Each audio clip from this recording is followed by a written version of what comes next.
Welcome to today's hearing, and we thank our witnesses for appearing before us today, examining the transmission development landscape.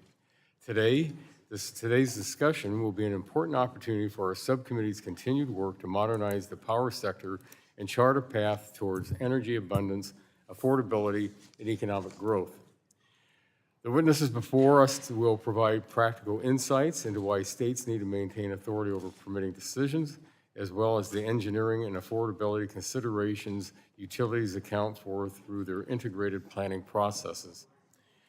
Throughout this Congress, our subcommittee has received extensive expert testimony on key issues facing the electric system.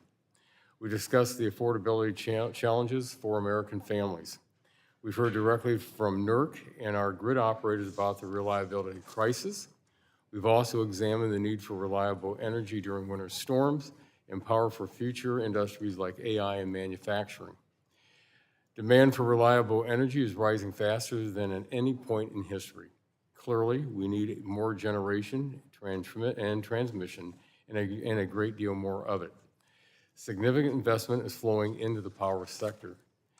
To protect ratepayers, states, utilities, and grid operators alike must employ methodical planning practices to ensure investment is going to the most reliable and affordable infrastructure needed to keep the lights on 24/7, 365 days a year.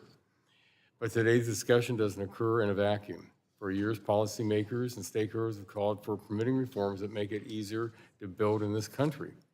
There's insurmountable evidence that certain federal authorities have been an incessant impediment to the timely construction of infrastructure. Energy projects of all stripes are heavily litigated, challenged in court, and fight an uphill battle against the seemingly endless regulations coming out of Washington. The situation for transmission is no different.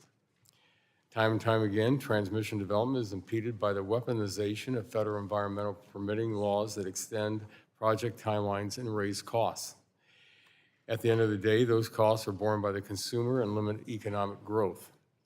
However, the term permitting reform is grounded in the idea that we need to get the federal government out of the way, not to add more bureaucracy. This brings us to today's topic: proposals to federalize transmission processes and usurp state authority to serve the interests of a few while placing the costs on all.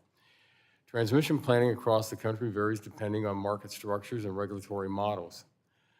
What they have all in common is an extensive bottom-up planning process to produce the most cost-effective and reliable options to connect generating resources to load centers. When approaching a reliability challenge, sometimes the solution is building more transmission, and sometimes that solution is building generation closer to the load. And like all decision-making processes, some options are tossed aside. Proponents of big wires to connect weather-dependent resources often say that they're cheaper because no one pays for the sun to shine or wind to blow. Simply put, if this was true, utilities would already be doing it. In reality, multi-state, inter-regional transmission lines can come with billion-dollar price tags and bring engineering complications that raise costs and undermine system reliability. We find ourselves in a reliability crisis because of the disastrous public policies that drive out base load power and increase reliance on intermittent sources. These policies ignore the reality of transmission costs, stranded assets are prematurely retiring base load power, and the need for backup during extreme weather events, just like we've seen during Winter Storm Fern. At the end of the day, these costs are all placed into the utility bills of American households.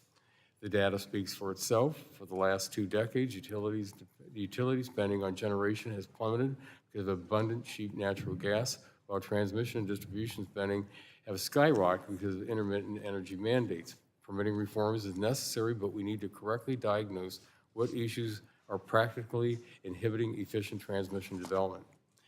I look forward to today's discussion to examine how states are best suited to examine those costs and weigh the pros and cons of transmission infrastructure, not Washington bureaucrats.